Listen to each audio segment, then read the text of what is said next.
ఉత్తరాంధ్ర జిల్లాల ఆరాధ్య దైవం సింహాచలం శ్రీ వరాహలక్ష్మీ నరసింహస్వామి వారికి హుండీ ఆదాయం భారీగా పెరిగింది.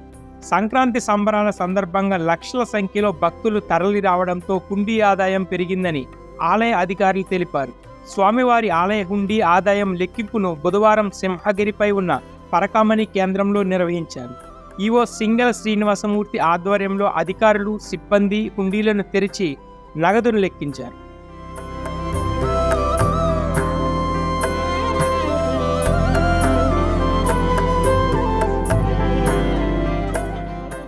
జనవరి నెలలో వరుస సెలవులతో పాటు సంక్రాంతి సెలవులు రావడంతో 30 రోజుల్లో భక్తులు కానుకల రూపంలో 2,24,90,276 రూపాయలు స్వామివారికి సమర్పించినట్లు దేవస్థానం అధికారులు పేర్కొన్నారు.